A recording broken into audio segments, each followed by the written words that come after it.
Hello friends, हमारे special session Indian history for HCS 2021 में आज हम बात करेंगे प्राचीन भारत के इतिहास की। और प्राचीन भारत के इतिहास में आज हम बात करेंगे हर्ष और उसके काल से संबंधित कुछ इंपॉर्टेंट फैक्ट जो कि अक्सर आपको एग्जाम में देखने को मिलते हैं। चलो स्टार्ट करते हैं आज का सेशन। बताएंगे इसके बारे में और बताएंगे एग्जामिनर आपसे एग्जाम में कैसे क्वेश्चन पूछ सकता है। हम आपको बता दें, हर्ष हरियाणा स्थित थानेसर का शासक था। उसे अन्य सभी सामंतों पर प्रभुता स्थापित की और थानेसर स्थित हर्ष के टीलों की खुदाई में कुछ ईंटों की इमारतों से साक्ष्य मिले हैं। थानेसर हरियाणा में है, जहां आज हरियाणा का जिला कुरुक्षेत्र है। हर्ष ने कन्नौज को राजधानी बनाया। हर्ष की पहले थानेसर राजधानी थी, फिर 612 ईस्वी में हर्ष ने कन्नौज को राजधानी बनाया। यहाँ से उसने चारों ओर अपना प्रभुत्व फैलाया। चीनी यात्री हेनसांग ईसा की 7वीं सदी में भारत आया और लगभग 15 वर्ष तक रहा। चीनी यात्री हेनसांग हर्ष के काल में था, जो कि 17वीं शताब्दी में भारत आया और लगभग 15 वर्ष तक रहा।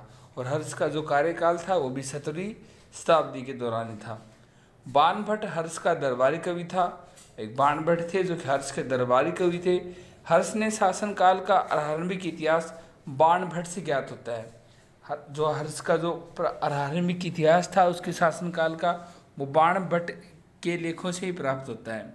हर्ष को भारत का अंतिम हिंदू सम्राट कहा गया है, लेकिन वह न तो कट्टर हिंदू था न ही पूरे देश का शासक, क्योंकि उसका राज्य कश्मीर को छोड़कर उत्तर भारत तक सीमित था। हर्ष का पूर्वी भारत में युद्ध गौड़ के शैव राजा शशांक से हुआ था। 619 ईस्वी में शशांक की मृत्यु के साथ ही यह संघर्ष भी समाप्त हुआ।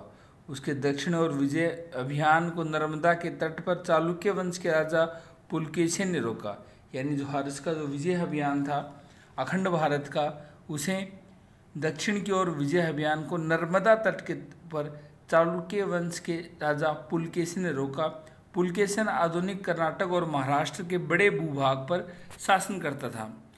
हर्षचरित नामक पुस्तक की रचना हर्ष के दरबारी कवि बाणभट्ट ने की थी। इसमें हर्ष के शासनकाल का आरंभिक इतिहास ज्ञात होता है। इसके अलावा चालुक्य राजा पुलकेशिन की राजधानी कर्नाटक में आधुनिक बीजापुर जिले के बाधमी में थी। वहीं हर्ष के प्रशासन प्रणाली गुप्तों के समान थी। अंतर इतना था कि हर्ष का प्रशासन अधिक सामंतिक था और विकेंद्रित था। हर्ष आरंभिक जीवन में शैव था, परंतु धीरे धीरे बौद्ध धर्म का महान संपोषक हो गया और उसने महायान के सिद्धांतों का प्रचार करने के लिए कन्नौज में एक विशाल सम्मेलन का आयोजन करवाया। कन्नौज के बाद उसे प्रयाग में भी महासम्मेलन का आयोजन करवाया। इसके अलावा हर्ष द्वारा 3 नाटकों की रचना की, जिसमें प्रियदर्शिका, रत्नावली, नागानंद है। उल्लेखनीय है कि मध्यकाल में बहुत से लेखकों का मानना है कि ये तीनों नाटक धावक नामक कवि ने हर्ष से पुरस्कार लेकर लिखे। हमारे आज के सेशन में इतना ही। Thank you.